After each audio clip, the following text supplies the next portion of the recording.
আরাভের গভীর ছোঁয়ার সে যেন পুরো স্তব্ধ নিথর, মুখের শব্দ যেন হাওয়ায় মিলিয়ে গেছে, কাঁপছে সারা শরীর। আরাব বুঝল সবই, তাই ফিসফিস করে উঠল তার কানের কাছে, তুমি না গল্প করবে, কই কিছু বলছো না কেন? পৌষির প্রাণ পাখি যায় যায় অবস্থা, এখান থেকে পালাতে পারলে বোধহয় বাঁচত সে, অথচ বেহায়া লোক বলছে গল্প বলতে। সে কোন দুঃখে বলেছিল গল্প করবে? তার থেকে বিছানায় শুয়ে গেলেই তো পারত। গলা দিয়ে কথা বেরোলো না তার, অনেক কষ্টে মিনমিনে বলল, ছাড়ুন না, এভাবে গল্প কিভাবে করব? তুমি গল্প করো, আমি আমার কাজ করি। পৌষি আমতা আমতা করলো, কিন্তু ফোত করে দীর্ঘশ্বাস ছাড়লো, ফের বেরিয়ে এলো আরাভের শান্ত স্বরে নেশাক্ত সুর, 5 বছর 2 মাস 10 দিন অপেক্ষা করেছি, এরপর অপেক্ষা করাতে চাও কেন? এত অপেক্ষা কিন্তু দূরত্ব বাড়ায় পৌষ মাস। তুমি কি এতটাই অবুঝ? জানো আমাদের যখন বিয়ে হয়েছিল, তুমি বিয়ে কিনা বুঝলেও আমি বুঝতাম বিয়ে মানে বউ, আর বউকে আদর করতে হয়, কিন্তু আদর বলতে আমি শুধু চুমুই বুঝতাম। এজন্য যখনই সুযোগ পেতাম তোমাকে চুমু খেতাম, তাও যেন তেন চুমু নয়, একদম ঠোঁটে ঠোঁট রেখে। ব্যাস, তখন তো তুমি রেগে আগুন। তোমার ঠোঁটে চুমু খাওয়া একদমই পছন্দ ছিল না, এজন্য আমাকে খামচি দিতে নয়তো কামড় বসাতে। আর বাড়ির সবাই ভাবতো তুমি আমাকে সহ্য করতে পারো না, তুমি বড্ড হিংসুটে আর ঝগড়ুটে, কিন্তু আসল কারণ তো আর কেউ জানে না, শুধু তোমাকে চুমু খাওয়ার জন্য তুমি আমাকে কামড় বসাতে। পৌষি চমকালো ভীষণ, হঠাৎ করে লজ্জার পারদ উড়ে গিয়ে রাগ ভর করলো তার মস্তিষ্কে। কি বেহায়া লোক! তেজস্বীর বলে উঠল, তুমি ছোট থেকে এমন বেহায়া ছিলে, আর আমি ভাবতাম তুমি কত ভদ্র, কোনো মেয়ের দিকে তাকাও না। ঠোঁটের কোণে দুষ্টু হাসি, আবারও সেই নেশালো সুর তার। ভদ্র? আমি মোটেও ভদ্র নই পৌষ মাস। হ্যাঁ, অন্যদের কাছে ছিলাম, কিন্তু তোমার কাছে তো একদমই নই। অন্তত তোমাকে কখনো ভদ্র নজরে দেখিনি। তাহলে কি নজরে দেখতে? বউ নজরে। যতটা গভীরভাবে অনুভব করা যায় ঠিক সেভাবেই দেখতাম। পৌষির শির দ্বারা খাড়া হয়ে গেল আরাভের কথায়, বিড়বিড় করলো, ছি, কি নির্লজ্জ লোক! তার ভাবতেই মাথা ভন ভন করে ঘুরছে, কিন্তু একটা প্রশ্ন ঘুরপাক খাচ্ছে তার। বলল, তাহলে আমি বুঝিনি কেন তুমি এমন লুচুভাবে আমাকে দেখতে? কারণ তুই মাথা মোটা ছিলে। মানে কি? মনে আছে একবার বাড়িতে কেউ ছিল না, দাদুর ভাই মারা গিয়েছিল সেদিনকার কথা? মনে আছে, কিন্তু কেন? আরাব ফের হাসল। পৌষে এবারও দ্বিধায় ভুগল, অস্থির হয়ে আছে সে জানার জন্য, তাই আমতা আমতা করলো, হয়েছিল সেদিন? এই যে তুমি মাথা মোটা, তাই বুঝোনি আমি কি করেছি? কি হয়েছিল সেদিন? তোমার ঘুমন্ত মুখে চুমু খেয়েছি অনেকগুলো। তারপর আর কি করেছি বলা যাবে না। পৌষির কাঁদো কাঁদো অবস্থা প্রায়, নিজেকে কেমন রোবট মনে হচ্ছে। কেউ তার ঘুমানোর সুযোগ নিল, অথচ সে টেরই পেল না। সে কি মরার মতো ঘুমায় তাহলে? চৈতন্যহীন শরীরে হুট করে হুঁশ ফিরল তখন। আরাভের মাথার চুল টেনে ধরল শক্ত করে, গলার স্বরে তেজ এনে বলল, সত্যি করে বলো আরাফ ভাই, কি কি করেছো আমার সাথে? আরাব মৃদু শব্দ তুলে চিৎকার করলো, আরে তুমি বউ নাকি রাক্ষসী রানী কটকটি, এভাবে কেউ জামাইয়ের চুল টেনে ধরে? বইন, আমি কিচ্ছু করিনি, বিশ্বাস কর। আমি তোমাকে বিশ্বাস করি না, বলো জলদি, তা না হলে তোমার মাথায় একটাও চুল থাকবে না কিন্তু। ওই আর কি, শুধু চোখ বুলিয়ে তোমাকে দেখেছি, আর কিছু করিনি। পৌষির মাথা রাগে টকবক করছে। ছি, কি অসভ্য লোক! লজ্জা আর রাগ দুটোই একাকার। ইচ্ছে করছে এই লোকের মাথা ফাটিয়ে দিতে। চুল ছাড়লেও রাগ দমন হলো না। সে আরাভের উপর কঠোর নিষেধাজ্ঞা জারি করলো, একদমই ছোবে না আমাকে। রাগে ফুসফুস করতে করতে বিছানায় গিয়ে শুয়ে পড়ল। আরাব মুখ টিপে হেসে যাচ্ছে অনবরত। বউকে চেতাইতে তার বেশ মজা লাগে। সেও পিছু পিছু গিয়ে পৌষির পাশে শুয়ে পড়ল, নিচে দু হাত বাড়ালো পৌষির দিকে, আলগোছে টেনে নিচের বক্ষ পাঁজরে বেঁধে নিল। কানের কাছে আবারও মৃদু স্বর তুলল, এই রাত শেষ হলে খুঁজে পাবে না, আজ মধুরাত আমাদের ফুলশয্যা। চলছে তুমুল লড়াই দুই ভাইয়ের মধ্যে। বেয়াই হওয়ার সুবাদে গৌরব সৌরভকে চ্যালেঞ্জ ছুড়েছে, কে কার থেকে বেশি ড্রিঙ্কস করতে পারবে। সেই থেকে ছাদের মধ্যেখানে চলছে দুই ভাইয়ের তীব্র প্রতিদ্বন্দ্বিতা। দুজনের সামনে রাখা কোল্ড ড্রিঙ্কসের অনেকগুলোর বোতল। আলিশার অবশ্য একবার এসে নিজের স্বামীকে ধমক দিয়ে গেছে, কিন্তু গৌরব বউকে শাহাদাত আঙুল তাক করে বলে উঠল, ডিস্টার্ব করবে না তো? আমি এখন ইয়াং হাজব্যান্ড, ইয়াং বাবা, তার উপর ইয়াং শ্বশুর হয়ে গেছি। 50 বছর পূর্ণ হওয়ার আগে ইয়াং দাদাও হয়ে যাব। সেই খুশিতে আমরা দুই বিয়ায় একটু আনন্দ করতেই পারি। তারপর সৌরভের দিকে এক ভ্রু উঁচিয়ে বলল, তাই না বিআই সাহেব? সৌরভও ভাইয়ের তালে তাল মিলালো। জি বিআই সাহেব। আলিশবা হাই হাই করে জায়গা প্রস্থান করলো। তার স্বামী যদি একটু তার কথা শুনতো। প্রিয়াকে ডেকে পাঠালো সে। প্রিয়া সৌরভকে দেখে চুপচাপ চোখ পাকালো শুধু, কিন্তু সৌরভ বউয়ের চোখ পাকানো দেখেও না দেখার ভান করলো। সেও গৌরবের মতো গাঢ় গলায় বলল, প্রিয়া রানী, আজকের রাত হচ্ছে আমার আর আমার বেহাইয়ের, শুধু শুধু তোমার এসে ডিস্টার্ব করো না তো। প্রিয়াও নিশ্চুপ মেনে এলো। আলিশবাকে ডেকে বলল, বাদ দাও আপু, দুজনেরই পাগল হয়ে গেছে, একটু পাগলামি করুক, তারপর দেখবে নিজ থেকে ঠিক হয়ে গেছে। আলিশা হাসলো শুধু, তবে আজকে তার নিজেরও আনন্দ হচ্ছে বেশ। প্রিয়াকে বলল, চল আমরাও কিছু করি। প্রিয়া অবাক হলো, বলল, কি করবে আপু? আমরা গানের প্রতিযোগিতা করতে পারি। তার মাঝে শোভা এসে উপস্থিত। দুজনের কথা শুনে সেও বলে উঠল, ভালো আইডিয়া তো ভাবি, আমিও আছি কিন্তু। প্রিয়া চটজলদি ভাবলো কিছু, বলে উঠল, আচ্ছা, আমি প্রীতি আর রাহিকে ডেকে নিয়ে আসি, ওরা দারুণ গান গাইতে পারে কিন্তু। প্রিয়া বলতেই ছুটল দুজনকে ডাকতে। কিছু সময়ের মাঝে তাদের আসর জমতে শুরু করলো। ছাদের এক প্রান্তে সৌরভ গৌরব তাদের বন্ধুদের সাথে আড্ডা দিচ্ছে, অন্য প্রান্তে প্রিয়া আলিশবা তাদের বন্ধু বান্ধব নিয়ে গানের আসর বসেছে। প্রিয়া আলিশবার গানের আসর জমে ক্ষীর। তাদের সাথে ঘরের অন্যান্য মহিলারা এসে উপস্থিত। প্রিয়া প্রীতি এক দলে আর আলিশবা রাহি অন্য দলে। শোভা তাদের বিচারক। এভাবে চলছে তাদের মধ্যকার আড্ডা। হঠাৎ করে সৌরভদের কানে বউদের গানের সুর ভেসে গেল। দুজনকেই তখন হতবাক, এমন মিহি সুরে কে গান গাইতে পারে? পরশ ছিল তাদের মাঝে। সে বলে উঠল, তোমাদের বউরা মিলে গানের আসর জমিয়েছে। সৌরভ আটকে উঠল, বলল, আমার বউ গান গাইতে পারে? কই, আমাকে তো গান শোনালে না। পরশ টিপ্পনি মারল, বলল, শালা তোর বউ না, আমার বউ গান গাইতে পারে, শুনছিস না? ওইটা আমার বউয়ের গানের গলা। সৌরভ এক ভ্রু উঁচিয়ে বলল, শালা ডাকবি না একদম, পারলে বিয়াই ডাক। পরশ চমকে উঠল, অদ্ভুত দৃষ্টিতে তাকালো তার দিকে, বলল, মানে তোকে কেন বিয়াই ডাকবো? সৌরভ হো হো করে হেসে উঠল তখন। পরশের কাঁধে হাত রেখে বলল, তুই আসলে কি ছেলের বাপ হইছস? আমার সন্দেহ হয়। পরশ তখনও হাঁ হয়ে আছে, বলল, তোর কথা মাথার উপর দিয়ে গেল। সৌরভ আবার বলে উঠল, ধুর হাদারাম, দুই ছেলের বাপ তুই, তোর মাথা এখনো ঢুকে নাই? তোর ছেলেরা বড় হয়েছে, কেউ আর বাচ্চা নাই। পরশ মাথা চুলকালো, সৌরভের দিকে তাকিয়ে আছে উদগ্রীব হয়ে, বলল, বড় হয়েছে কোথায়? একজন 21, অন্যজন 18তে পড়লো মাত্রই। কারো পড়াশোনা শেষ হয়নি, বিয়েরও ঢের সময় বাকি এখনো। সৌরভ আবারও টিপ্পনি মারল, বলল, কিন্তু তোর ছেলে তো তার মন লেনদেন করে বসে আছে আমার মেয়ের সাথে। পরশ চমকালো, বলল, কে তোর মেয়ে পুন্নি? সৌরভ বলল, তুই পূর্ণি হতে যাব কেন? আমার কি আর মেয়ে নাই? গৌরব এবার ভাইয়ের কথায় জবাব দিয়ে উঠল, তুই কি আরো কোথাও মেয়ে পয়দা করে রেখেছিস নাকি? সৌরভ অট্টহাসিতে ফেটে পড়ল তখন, বলল, বিআই সাহেব, বোধহয় আপনার ভুলে যাওয়ার ব্যায়াম আছে।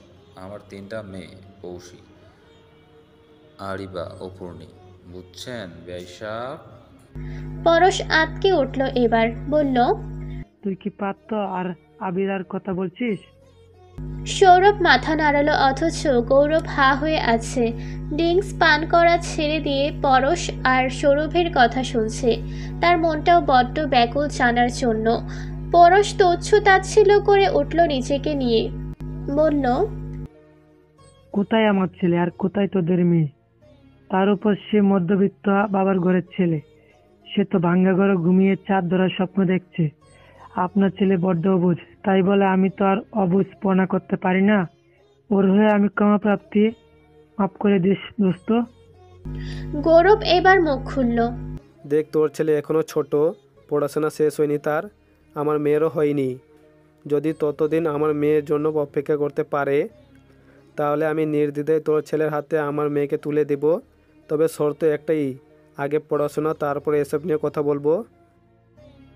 পরশ বেশ দ্বিধা দ্বন্দ্বে ভুগল। তার মতো এমন পরিবারে তাদের মেয়ে বিয়ে দিবে এটা ভাবতেও তার কাছে অকল্পনীয় ঠেকছে। কিছু সময় ভাবল সে, শেষে বলল, আমি কি পাত্রর সাথে এ কথা নিয়ে কথা বলবো? গৌরব মাথা নাড়িয়ে বলল, না, এটা গোপন থাক। যদি দুজন দুজনকে পছন্দ করে তারপরে এটা নিয়ে কথা তুলবো, তার আগে নয় কিন্তু। আরিবা হইচই শুনে ছাদে এলো মাত্র, কিন্তু প্রবেশ করার মুহূর্তেই তার বাবার মুখে বিয়ের কথা শুনে পুরো বাকরুদ্ধ সে। তার বিয়ে তাও পার্থর সাথে, অসম্ভব। সে তো ইয়ানকে পছন্দ করে। ছেলেটা বাংলাদেশি নয়, তার বাড়ি ইন্দোনেশিয়া। এটা নিয়ে এতদিন দুশ্চিন্তায় ভুগছিল। তার পাপা অন্য দেশের ছেলে হওয়াতে যদি মেনে না নেয় তখন সে কি করবে? আর এখন দেশে এসে তার বিয়ের কথা বলে যাচ্ছে। তার অস্থিরতা বাড়ল। নিজ মনে পার্থকে গালি ছুড়ল, কিন্তু পরক্ষণে মনে হলো পার্থকে পছন্দ নয়। এটা যখন জানবে তখন তো আর জোর করবে না। স্বস্তির নিঃশ্বাস ছেড়ে সেও তার মায়েদের গানের আসরে যোগদান করলো। সকালে আলো ফুটতেই পাখির কিচিরমিচির শব্দেই ঘুম ভাঙল পৌষির। তার পাশে শুয়ে আছে গভীর ঘুমে তলিয়ে যাওয়া আরাব। সে অপলক তাকিয়ে আছে আরাবের দিকে, কেমন করে ব্যাঙের মতো হাত পা ছড়িয়ে ঘুমাচ্ছে। তার দেখেই হাসি পাচ্ছে, অথচ জেগে থাকলে মনে হবে এর মতো এত সুদর্শন, পরিপাটি ও গোছানো ছেলে যেন একটাও নেই। হঠাৎ করে তার মাথায় দুষ্টু বুদ্ধি চাপল। কালো রং পেন্সিল নিয়ে ঠোঁটের উপরিভাগ এঁকে দিল সুন্দর করে, চোখের ভ্রু আরো মোটা করে দিল।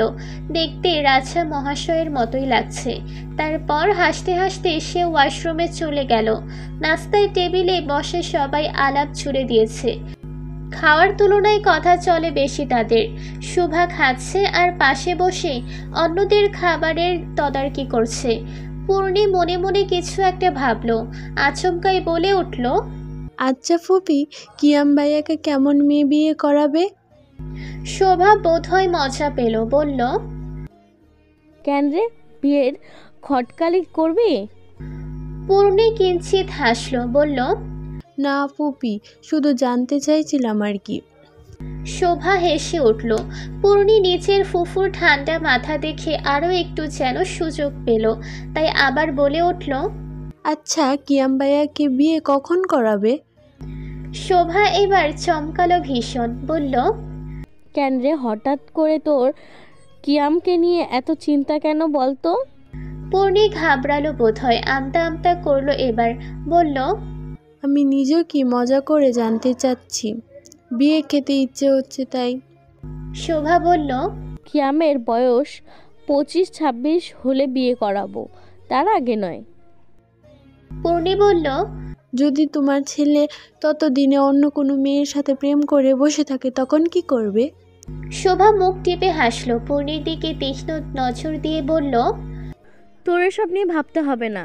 তোমার ছেলে বাইরে যত ইটিস পিটিস করুক না কেন, তারপরেও ছেলের বউ কিন্তু আমি তোকেই বানাবো, বুঝছিস বোকা মেয়ে? পূর্ণি ভেবাচাকা খেয়ে গেল, চোখ পিটপিট করে জবাব দিল, মানে আমি কেন? শোভা জবাব না দিয়ে হাসলো শুধু। পূর্ণি লজ্জায় গুটিয়ে গেল মুহূর্তেই, হুট করে বলল, আমার খাবার শেষ, তোমরাও খাও, আমি গেলাম। কিয়াম নিচের রুম থেকে বের হয়েছে মাত্র, সে খাওয়ার টেবিলের দিকেই আসছিল। পূর্ণি তখন হন্তদন্ত হয়ে নিচের রুমে যাওয়ার সময় কিয়ামের সাথে বেশ জোরে ধাক্কা খেলো। পূর্ণি কোমরে হাত রেখে চেঁচিয়ে উঠল, বলল, চোখ কি আসমানে নিয়ে হাঁটো কিয়াম ভাইয়া? কিয়াম হতভম্বের মতো মেঝেতে পড়ে আছে। সে মাত্রই বলতে নিল, আমি কি করলাম? তার আগেই পূর্ণি বলল, থাক, আর সরি বলতে হবে না। তুমি যে দিনখানা সেটা আমি জানি, কিন্তু এবারের মতো মাফ করে দিলাম। কিয়াম পুরো বেকুব বনে গেল, বিড়বিড় করে বলল, গাধি একটা।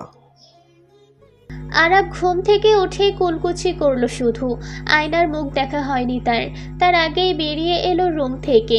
খাওয়ার টেবিলে বসতেই সবার মুখ হা হয়ে গেল। কিয়াম দাঁত কেলিয়ে হেসে উঠল। প্রিয়া আলিশবাও মুখ টিপে হাসছে। গৌরব সৌরভ দেখেও না দেখার ভান করলো।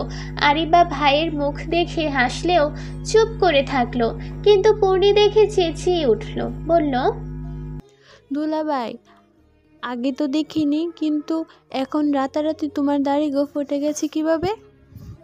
আরাব থ হয়ে গেল তার কথা শুনে। পূর্ণি তখন ছোট একটা আয়না ধরলো আরাবের সম্মুখে। তা দেখে আরাব ভ্রু কুঁচকালো। রাগে গজগজ করতে করতে নিচের রুমে ফিরে এলো, কিন্তু রুমে এসে দেখলো অন্যরকম এক দৃশ্য। পৌশির হাতে তার মুঠোফোন, তাকে দেখে কেমন করে অগ্নিবর্ষ করছে। আরাব ভয় পেল কিছুটা। রাগ উবে গিয়ে হুট করে চুপসে গেল সে। আমতা আমতা করে বলল, কি হয়েছে পৌষ মাস? পৌষের মুঠোফোনের স্ক্রিনে চলচল করা মেসেজ দেখালো তাকে। সেখানে লেখা আছে স্পষ্টতই, কেমন আছো সুইটহার্ট? তুমি কখন ফিরবে? I miss you so much baby. Aarav বোকার মতো হেসে উঠল, বলল, আরেও আমার কলিগ, আর কিছু না, বিশ্বাস করো। পৌষি জবাব দিল না কিছুই। মোবাইল বালিশে ছুঁড়ে ফেলে হনহনিয়ে রুম থেকে বেরিয়ে গেল। আরাব তবদা খেয়ে দাঁড়িয়ে আছে তখনও। এটা কি হলো? এটা সত্যিই তার কলিগ ছিল, আর কিছু না। কে বোঝাবে ওকে?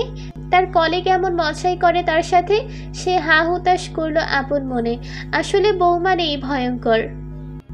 বিয়ের মাত্র 2 দিন পেরোতেই খুশি যেন বিষাদে রূপান্তর হয়েছে। পৌষের চোখে মুখে বিরহের যাতনা স্পষ্ট। এত তাড়াতাড়ি তার জীবনে বিষাদ নেমে আসবে খুনাক্ষরেও টের পায়নি। ওয়াশরুমে নল ছেড়ে নিভৃতে বসে 2 চোখের অশ্রু বিসর্জন করছে। তার হৃদয় দহন হচ্ছে। সেই দহনে তীব্রভাবে পুড়ছে সে। তার মন বেহায়ের মতো বলতে চেয়েছে, এই লোকটাকে ছাড়া সে কিভাবে থাকবে? তার লোমকূপের শিরায় শিরায় মিশে গেছে। তাকে ছাড়া দিনগুলো কিভাবে কাটবে তার? কিন্তু প্রকাশ করতে পারল কই?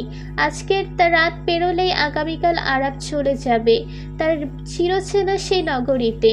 নিজের জড়তা আজও কাটেনি, কিছুটা অভিমানও মিশে আছে তার উপর। তবু ইনিয়ে বিনিয়ে বলতে চেয়েছিল সে যেন এই দেশেই থাকে। তাকে স্পষ্টভাবে জিজ্ঞাসাও করেছিল, বাংলাদেশে থাকলে কি সমস্যা? কিন্তু আরাবের স্পষ্ট উত্তর ছিল তার জন্য এই দেশে সে কিভাবে থাকবে। সে কানাডায় সিটিজেনশিপ পেয়েছে। সেখানকার পরিবেশ, জীবনের নিরাপত্তা থেকে শুরু করে শিক্ষা ও জীবন ব্যবস্থা সবই 1000 গুণ উন্নত এই দেশ থেকে। এখানে ভালো কোনো ভবিষ্যৎ নেই তার। সে খুব অবাক হয়েছিল এই কথা শুনে। তারপর তাকে জিজ্ঞাসা করলো, বলো তো নায়াগ্রা জলপ্রপাত কোথায় অবস্থিত? সে উত্তরে বলেছিল, কানাডার অন্টারিওতে। এই কথা এসে মুচকি হেসেছিল তখন। তারপর জবাবে বলল, সেই জলপ্রপাত আমার শহরেই অন্টারিও, কিন্তু কানাডার বাণিজ্যিক শহর ও জনবহুল প্রদেশের মধ্যে প্রধান। বুঝতে পারছো সেই শহর কত উন্নত? তোমার জামাই একজন কেমিক্যাল ইঞ্জিনিয়ার। সে অন্টারিওতে একটা বেস্ট কোম্পানিতে কেমিক্যাল ইঞ্জিনিয়ার হিসেবে কর্মরত, যার মাসিক স্যালারি বাংলাদেশি টাকায় 20 লক্ষ টাকার সমান। তারপর বলো, তুমি কি তারপরও এই দেশে থাকতে চাও? তুমি যদি চাও, আলবার্টা ইউনিভার্সিটিতে তোমার ভর্তির জন্য চেষ্টা করব। যাবে আমার সাথে? সে তখন হ্যাঁ না কোনো জবাবই দেয়নি। তার শুধু মন পড়েছে দূর দেশে গিয়ে একা কিভাবে থাকবে। নিজের দেশ হোক অনুন্নত, তাও এই দেশ তার জন্মভূমি। সে থাকতে পারবে না ভিন্ন দেশে গিয়ে। কিন্তু আরাবের অনুপস্থিতি তাকে বড্ড পোড়ায়। তাই তো ওয়াশরুমে চোখের জল ফেলছে নীরবে নিভৃতেই। এই ভেজা চোখ, এই হাহাকার সে আরাবকে দেখাতে চায় না যে তার জন্য একটু নিচের উচ্চাকাঙ্ক্ষা বিসর্জন দিতে পারে না। সে যাবে না তার সাথে, এই দেশেই পড়ে থাকবে। রাতের অন্ধকার বাড়ছে ক্রমশই। আরাব রুমে এসে দেখে পৌষি নেই কোথাও। সে কিছুটা আশাহত হলো। চোখ বুলিয়ে বুঝলো ওয়াশরুমে তার অবস্থান। সে দরজায় মৃদু শব্দে করাঘাত করলো, পৌষ মাস, ওয়াশরুম থেকে বেরিয়ে এসো জলদি। কিছু জরুরি কথা আছে তোমার সাথে। পৌষে নিরুত্তর, জবাব দেওয়ার ইচ্ছে নেই তার। চোখের জল মুছে মুখে ভালো করে পানির ছাপটা দিল। আরও কিছু সময় ব্যয় করে সে বেরিয়ে এলো। আরা বিছানায় বসে পা দোলাচ্ছে তখন। পৌষিকে দেখে বলল,